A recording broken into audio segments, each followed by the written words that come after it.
믿는 사람과 믿지 않는 사람의 가장 큰 차이가 뭘까요? 바로 자기 인식, 다른 말로 이 정체성입니다. 믿지 않는 사람은 주로 자기가 이제 위치하고 있는 사회적 위치나 아니면 자기가 가지고 있던 어떤 소유에서 자기의 정체성을 찾죠. 반면에 이 믿는 사람들은 관계, 특별히 하나님과의 관계에서 정체성을 찾습니다. 이것이 믿는 사람과 믿지 않는 사람의 가장 큰 차이예요. 이 정체성에 따라서 수많은 선택들과 인생의 방향이 결정되기 때문에 성경은 정체성에 대해서 굉장히 많은 말을 합니다. 그리고 많은 부분을 이 정체성의 문제에 있어서 할애하고 있어요. 특별히 이 정체성을 얘기할 때 많은 표현들이 등장하는데 하나님의 자녀, 그리스도의 신부, 왕 같은 제사장 등등 엄청나게 많습니다. 이 많은 성경에 있는 정체성에 관한 표현들 중에서 특별히 이 믿는 사람들에게 오해와 왜곡돼서 오해하고 있는 이미지가 하나 있습니다. 정체성에 대한 이미지 중에 왜곡되고 오해받고 있는 그런 정체성에 관한 표현이 하나 있는데 그것이 바로 오늘 본문에 등장하는 나그네입니다. 오늘 본문에 등장하는 나그네. 지난주 설교에서 제가 한번 이 나그네에 관해서 언급을 했었고 또 이 나그네에 관해서 조금 더 이야기를 해야겠다는 생각이 들었는데요. 믿는 사람은 이 땅에 사는 동안 나그네와 같다. 이 말씀을 제가 지난주에 드렸었죠. 이 나그네라는 정체성은 성경뿐만이 아니라 성경에서 나그네라는 말, 또 순례자 이런 말 많이 나오는데 이 성경뿐만 아니라 기독교 서적 중에 성경 다음으로 가장 많이 번역되고 읽혔다고 이야기하는 철로 역정이라는 책이 있죠. 그 철로 역정의 주인공 이름이 필그림인데 우리말로 번역해서 나그네 혹은 순례자로 그렇게 번역이 돼 있어요. 그 다음에 여러분 잘 아시는 교회 좀 다니는 분들은 잘 아시는 본향을 향하네라는 그 찬양 있죠. 이 세상 나그네 길을 지나는 순례자. 이 찬양 성가대에서 하는 거 몇 번씩은 다 들어보셨을 거예요. 굉장히 웅장하고 장중하고 멋있는 찬양이죠. 이렇게 뭐 철로 역정이나 본향을 향하네에서도 볼 수 있듯이 이 우리의 믿는 자들의 나그네라는 정체성은 두 번 설명할 필요가 없을 만큼 분명한 겁니다. 그런데 문제는 뭐냐면 교회에서 또 우리가 쉽게 나그네라는 표현을 쓸 때 우리의 정체성을 그렇게 인식할 때 한국 교회에서 이 나그네라는 정체성이 성경에 뿌리를 두었다기보다 환경과 문화의 영향을 받은 것 같다는 그런 생각이 들 때가 참 많다는 거예요. 사실 한국 사람들이 나그네라는 표현, 이 단어를 떠올릴 때 영향을 미치는 것은 사실 성경보다는 한 노래 가사일 겁니다. 한 노래 가사가 이 나그네라는 이 표현에 더 영향을 많이 미치는 것 같아요. 인생은 나그네 길 어디서 왔다가 어디로 가는가. 이 노래 있죠. 그 다음에 뭐예요? 그 구름이 흘러가듯 떠돌다 가는 길에 정일랑 두지 말자 미련이랑 두지 말자. 인생은 나그네 길 구름이 흘러가듯 정처 없이 흘러서 간다. 이 고 최희준 씨의 하숙생이라는 그런 노래입니다. 저도 이 노래를 아마도 이 가요톱텐에서 예전에 어렸을 때 가요톱텐이라는 프로그램에서 초등학생 때부터 듣고서 흥얼흥얼 거렸던 노래인데요. 제가 이 애를 그릴 성향이 있어서 그런 것도 있지만 이 노래의 가사가 전반적으로 한국인의 문화적 정서를 형성하는 불교의 이 공수의 공수거, 빈손으로 왔다가 빈손으로 간다. 이런 이 불교, 한국 사회를 지배하고 있는 이 불교적인 문화적 배경을 깔고 있기 때문에 한국 사람이 그냥 다 그렇게 납득하는 거예요. 그러면서 이 초등학생이었던 저까지도 이렇게 그것을 공감하고 그렇게 흥얼거렸던 것 같습니다. 정작 고 최희준 씨는 천주교 신자였다고 하는데요. 뭐 아무튼 하숙생이라는 노래 가사 속에 인생은 나그네 길이라는 인식은 어디서 왔다가 어디로 가는지도 모르게 잠시 동안만 머물다 간다. 이런 머물다 떠난다. 이런 덧없음에서 기인하는 거예요. 이 덧없음에서 나오는 겁니다. 이런 생각은 덧없다. 인생이 참 덧없다. 뜬구름 같다. 이런 생각은 사춘기 때 그리고 그런 배부르고 한가한 소리 뭐 할 시간이 있으면 먹고 살기 위해서 더 열심히 좀 노력해라 뭐 그런 거 생각할 겨를이 어딨냐 이렇게 바쁘게 살면서 그런 생각이 올라올 때 억누르고 살다가 겨우 한숨을 돌릴 만한 그럴 때 불쑥 찾아와서 그 전에 막 안 하던 짓을 하고 안 하던 말을 하기도 하고 그러죠. 그런 걸 우리가 뭐라 그래요? 사춘기 다음 오춘기. 오춘기 때 이렇게 불쑥 찾아와서 그때까지 별 문제 없이 탄탄하게 살아왔던 그 인생을 뿌리부터 그 질문이 흔들기도 합니다. 인생이 뭐냐? 너무 더덥다. 뭐 이런 질문들이 찾아올 때요. 자, 이런 인생이 더덥다라는 생각을 갖고 있다면 하숙집보다는 도서관에 더 오래 머물면서 마음을 쓰고 노력해야 더 좋은 직장에 들어가거나 더 좋은 대학에 들어가거나 뭐 더 좋은 직장에 취업을 하거나 할 수 있는 것과 같이 하숙집에 계속 머물면서 게임만 하고 TV만 보면 어떻게 해요? 학교 가고 도서관 가서 더 준비하고 노력해야 더 좋은 학교, 더 좋은 취업을 하는 것과 마찬가지로 이 신앙생활에 있어서도 이렇게 인생이 더덥다, 나그네와 같다 이런 더덥다는 데 뿌리를 둔 나그네 의식을 가지고 있으면 자연스럽게 도서관 역할을 하는 교회당, 이 예배당에서 더 머물고 노력해야 말씀 보고 기도하고 그리고 교회 봉사 더 많이 해야 나중에 천국에서 더 큰 상급을 받는다는 쪽으로 흘러가게 돼 있어요. 이게 나그네 인식이 그렇게 깔려있기 때문에 교회 이 신앙생활이라는 것도 더 예배당 건물 안에 머물면서 더 많은 것들을 하고 쌓아놔야 나중에 천국 가가지고 더 큰 상급 받는다. 이런 쪽으로 갈 수밖에 없습니다. 자, 이 세상은 진학이나 취업을 목적으로 이 학교에 다니기 위해서 잠시 머물다가 밥도 얻어먹고 몇 가지 짐을 길어놓고 지내는 하숙집과 같기 때문에 하숙생은 집주인 아줌마와의 관계가 좋으면 좋지만 좋으면 동그랑땡 소세지라도 몇 개 더 먹겠죠. 그런데 좋으면 좋지만 안 좋아도 할 수 없어요. 그리고 하숙집이 지금 처한 상황은 별로 이 하숙생에게는 의미가 없습니다. 하숙집 아줌마가 어렵든지 그 집이 뭔 문제가 있든지 뭐 이런 거 그리고 그 집이 서로 관계가 좋든 안 좋든 이런 거는 별로 문제가 없어요. 어차피 짧으면 1년, 길어야 3, 4년 지나면 떠나야만 하는 곳이기 때문에 정일랑 두지 말고 미련일랑 두지 말아야 할 곳인 것 뿐입니다. 이런 나그네 인식은 그동안 기독교인들에게 세상에 대한 허무의식이나 세상은 내가 바꿀 수 있는 것이 아니라 그저 받아들이는 것이라는 그런 생각을 심어온 것이 사실이죠. 그저 나 하나 구원받으면 그리고 그렇게 조용히 살다 가면 그걸로 족하다. 이런 생각인 겁니다. 여러분 이런 지금 제가 말씀드린 이런 나그네 인식이 과연 성경적일까요? 과연 성경적일까요? 그렇다면 성경적인 나그네 인식을 갖는다면 우리는 어떤 삶을 살아야 될까요? 오늘 성경에서 이것을 한번 살펴보면서 은혜를 나눠보도록 하겠습니다. 여러분 믿는 자들의 나그네 인식이 달라져야 되는 것은 성경은 인생이 어디서 왔다가 어디로 가는지를 분명하게 알려주기 때문입니다. 인생은 나그네 길 어디서 왔다가 어디로 가는가. 답이 없으니까 더러부는 거잖아요. 그런데 성경은 분명하게 말을 해줍니다. 로마서 11장 36절은 이렇게 선포합니다. 이는 만물이 주에게서 나오고 주로 말미암고 주에게로 돌아가니라 영광이 그에게 세세에 있으리로다. 아멘. 여러분 만물이 그에게로부터 나오고 그로 말미암고 그에게로 돌아간다. 우리도 만물에 속해 있죠. 그렇기 때문에 우리도 만물의 일부이기 때문에 예수님은 우리 인생의 출발점이고 또한 목적지십니다.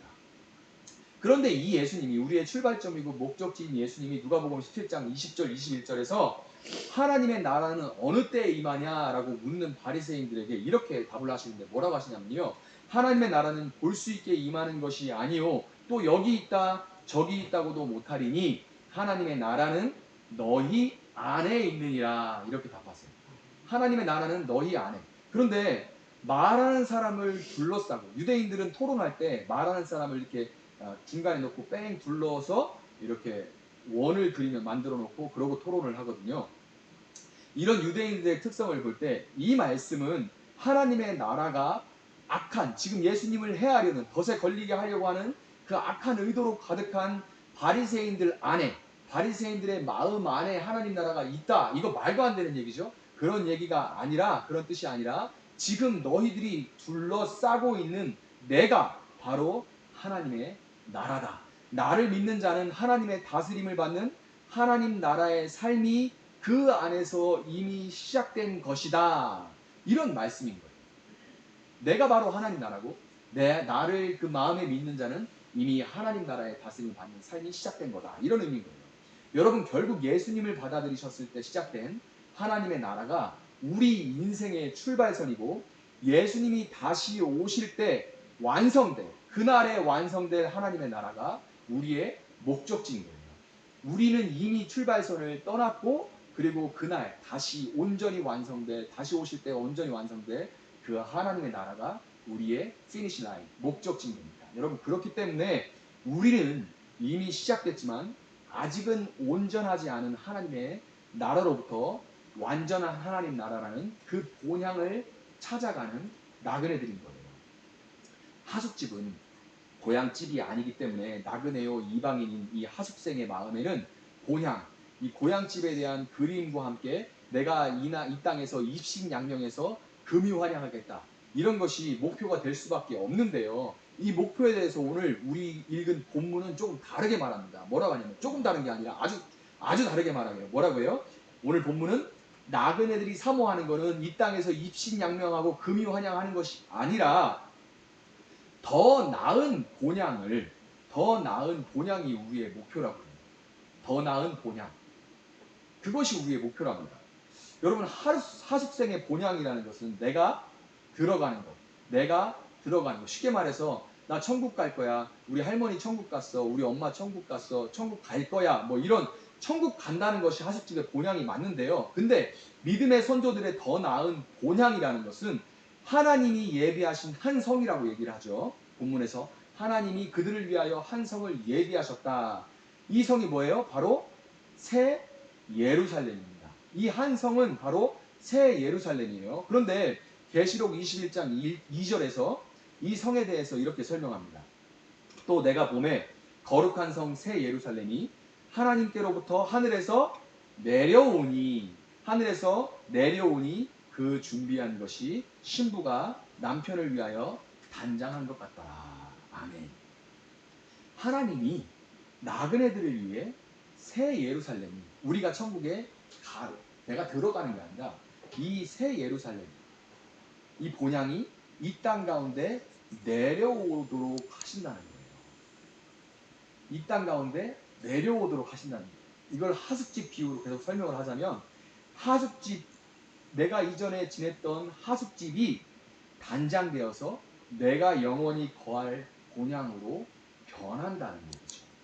하숙집이 새롭게 온전히 단장돼서 내가 거할 본향으로 영원히 거할 본향으로 변화된다는 거예요.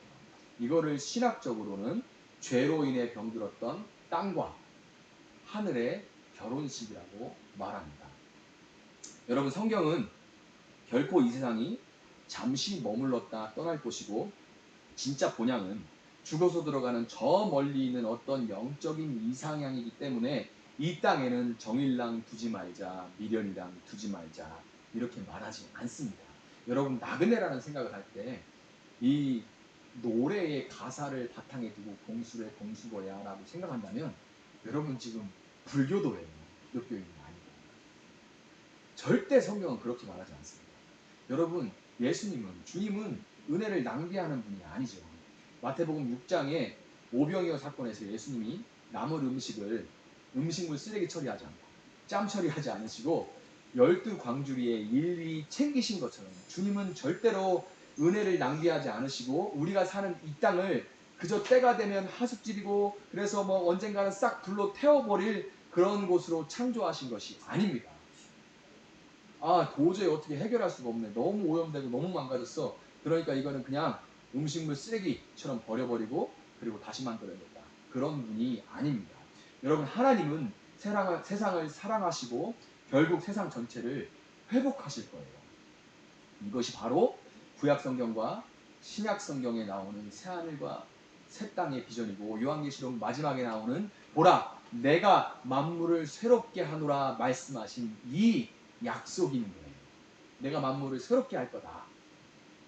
예수님이 몸이 부활 이후에 곧 알아볼 수 있을 정도로 같은 것이었다면 땅도 갱신 이후에, 땅도 새로워진 이후에 알아볼 수 있을 정도로 같은 것일 겁니다. 부활한 예수님의 몸이 신체적이었죠. 몸을 만질 수가 있었어요. 손가락도 넣어보라고 예수님 말씀하셨죠. 부활한 예수님의 몸이 신체적이었던 것만큼 영적이라서 뭐 보이긴 보이는데, 눈이 열려서 보이긴 보이는데 만질 수 없는 그런 게 아니고 진짜 몸이었단 말이죠. 이 신체적이었던 것만큼 땅과 우리의 몸도 그럴 거예요. 여러분 몸도 여전히 몸이고 제 몸도 몸입니다. 물론 변할 거지만 부활 이전과 이후 예수의 몸이 연속성이 있는 것처럼 옛 하늘과 땅, 그리고 새 하늘과 새 땅도 그 사이에도 물리적인 연속성이 분명히 있을 겁니다. 가끔 이렇게 묻는 분들이 있어요. 그 나라에서 그리운 분들을 알아볼 수 있을까요? 이렇게 묻는 분들이 있어요. 그 나라 가가지고 그리웠던 분들을 알아볼 수 있을까? 너무 변해서 못 알아보면 어떡하죠? 새로운 몸으로 새롭게 돼서 알아볼 수 없으면 어떻게 되죠?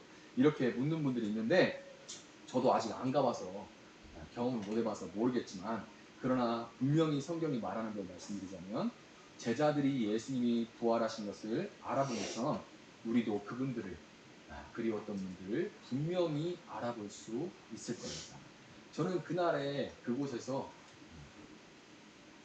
만나고 싶은 그리운 분들이 너무나도 많고, 저는 분명히 확신합니다. 그 나라에 가면 그분들을 먼저 나를 알아보고 이제 왔냐고 쓰고 말한다고 할 거고, 저도 그분들을 바로 알아볼 겁니다.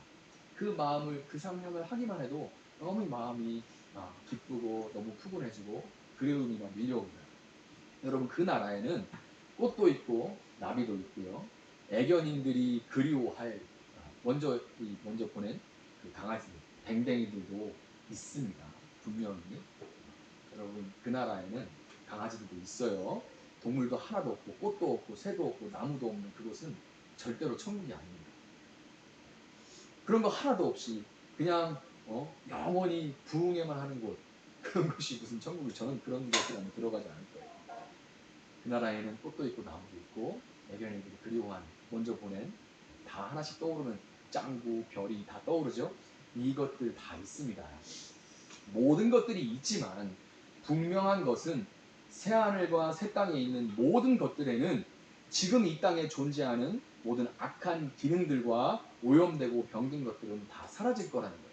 더 쉽게 말하자면 강아지는 있지만 우리가 분양받는 강아지들 대부분이 태어나는, 너무 예쁜 그 강아지들이 그렇지만 대부분 오는 곳은 어디예요? 모교를 그냥 가둬두고 계속 새끼만 배서 낳게 하고 하는 그런 생명보다 돈의 논리가 지배하는 번식장은 없어진다는 겁니다.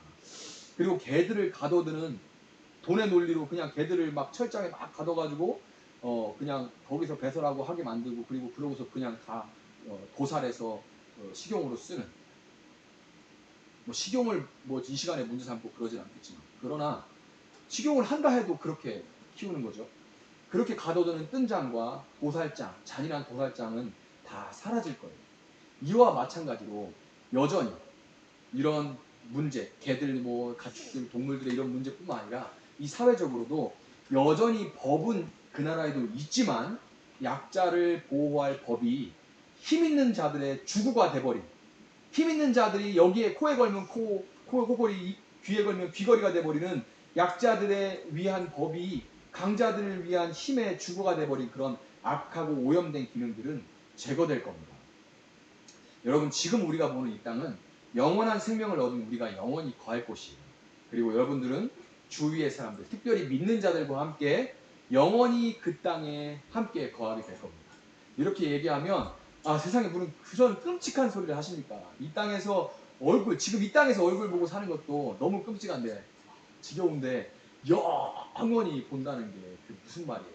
아니 진짜 여기서 부부였는데 거기 가서 부부 뭐 이런 거라고 생각하면 서로 미안해지죠? 근데 이거는 이 영혼에 대한 오해 때문에 발생하는 거예요. 영혼이라는 것이, 영생이라는 것이 수직선상에서 시간이 막 길어지거나 무한히 연장되는 것이 아닙니다. 우리가 그렇게 생각하니까 세상에 이 결혼 생활이 무한히 연장된다고? 이렇게 하면 끔찍하죠? 너무 좋은 분들도 있겠죠? 그런데 그런 의미가 아니라요, 새 세대, 이 영생이라는 거는 새 세대, 다가올 세대에 속한 생명이란 뜻이에요. 새하늘과 새 땅에 거할 생명이라는 의미인 거예요. 그것이 영생입니다. 영원히 늘어져 있는 시간이라는 것이 아니라요. 반대로 영생이 없다는 것은 다가올 세대에, 반드시 다가올 그 세대에 속하지 못했다는 말인 거죠. 여러분, 그 나라에서 그 세대에서 일은 있지만 갑질은 사라지고 생김새는 다르겠지만 더 이상 비교는 없으며 집은 있겠지만 더 이상 반지하와 펜트하우스의 비교는 사라져버립니다. 여러분, 한번 이런 것들을 상상해 보세요. 왜곡된 것들과 오염된 것들은 다 사라지고 온전히 그 기능 본질만 남아있는 그 세상을 생각해 보시기 바랍니다. 주님 안에서 어떤 아름다운 상상을 하든지 그것은 절대로 죄가 아니에요. 여러분, 우리는 이미 이 새 세대에 속한 생명을 얻었고 그 세대가 온전히 이루어질 때까지 순례의 길을 걸어가는 나그네라는 사실을 여러분 꼭 기억하시기를 바랍니다. 자, 그렇다면 나그네로서 우리는 어떻게 살아가야 될지 한번 생각해 볼게요. 우리의 나그네라는 정체성은, 성경이 우리에게 말하는 이 나그네라는 정체성은 그 자체로 이 땅의 현재 상태가 우리가 영원히 머물 만한, 거할 만한 그런 상태가 아니라는 것을 전제로 하고 있죠. 그렇지 않다면 우리가 나그네의 일리가 없죠. 우리는 그냥 그 원주민이 되는 거죠. 그런데 여러분, 우리는 지금 분명히 창세기 3장에서 벌어진 아담의 범죄 이후에 저주 아래 놓여있는 땅에 살고 있는 것이 맞습니다. 그런데 성경은 창세기 3장에서 시작된 것이 아니죠. 창세기 3장에 범죄하고 그 다음에 그 범죄의 영향에 관해서 저주 아래 이 땅이 놓인 그 전에는 창세기 1장과 2장에 하나님이 처음 창조하신 아름다운 그 모습이 기록되어 있죠. 이 하나님이 창조하신 보시기에 좋았던 창조가 회복된 새하늘과 새 땅에 속한 나그네로서 나그네에게만 보이는 그 나라에 하나님의 창조를 기억하고 하나님의 창조를 알고 있는 그 나그네로서 나그네에만 보이는, 나그네만 알 수 있는 이 땅의 병든 모습들이 있습니다.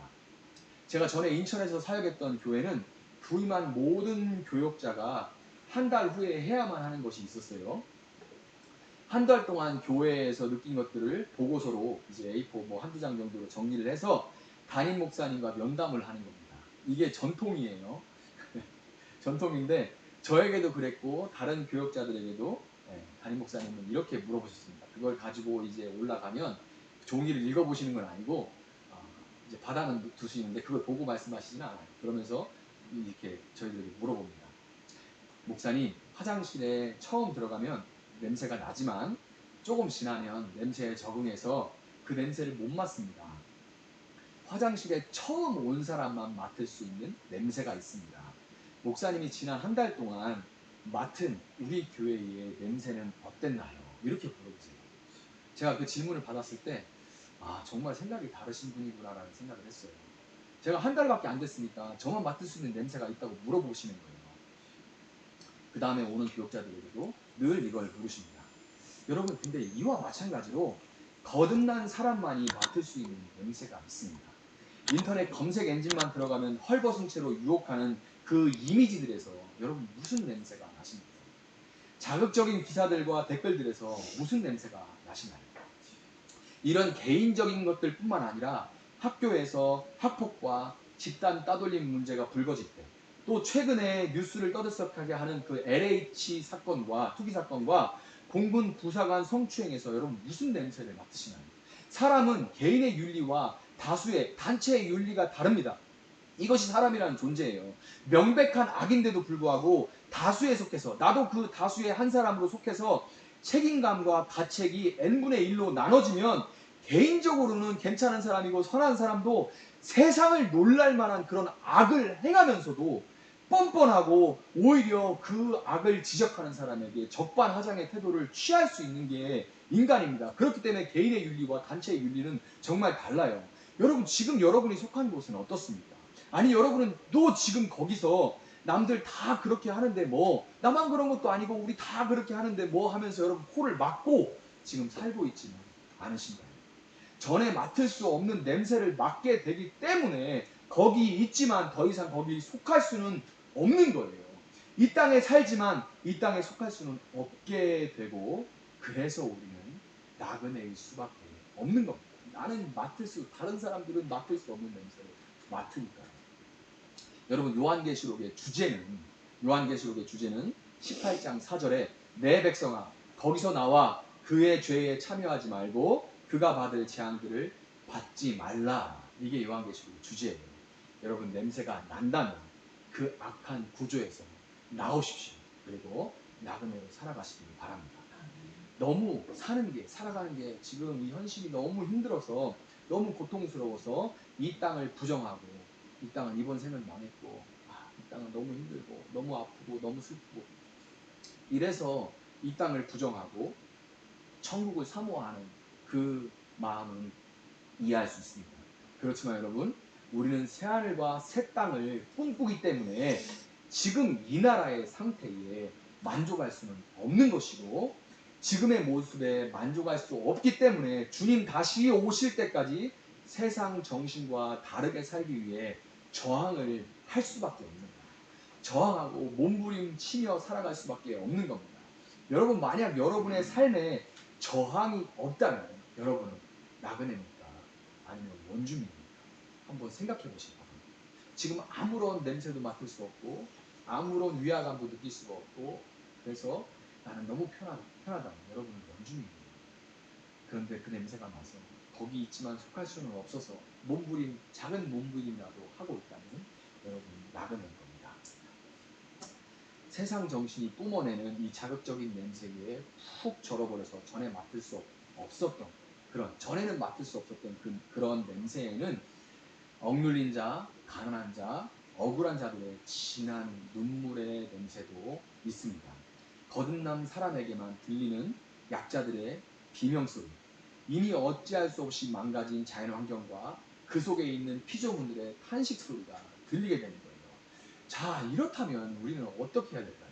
제가 지금 말씀드리는 건 뭔가 대단한 일을 가서 하라는 얘기가 아닙니다. 그럴 필요 없어요. 그저 우리는 지금 여러분 주변에 우는 자들과 함께 울고 웃는 자들과 함께 웃으시면 됩니다.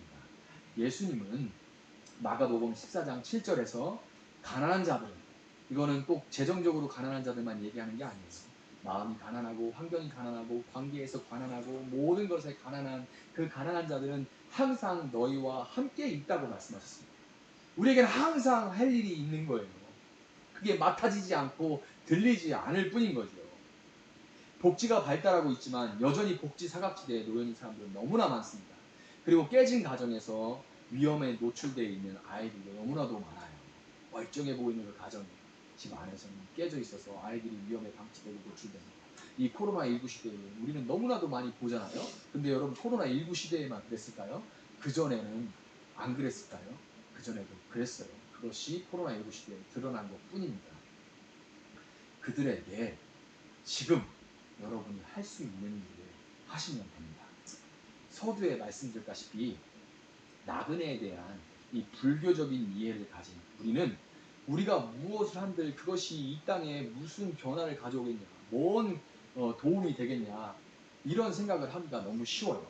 이거는 마치 바다에 잉크 한 방울 떨어뜨린 것 같이 내가 뭘 한다고 뭐가 이 세상이 변할 수 있냐라는 생각을 하기가, 불교적인 나그네 인식을 가질 때는 너무나 쉬워요. 어차피 하숙생이고 잠시 왔다 머물러 가는데 내가 뭐 그 하숙집을 위해서 뭘 할 필요가 있고, 한들 그게 무슨 큰 대수가 무슨 대수냐, 이런 생각을 할 수가 있는데요.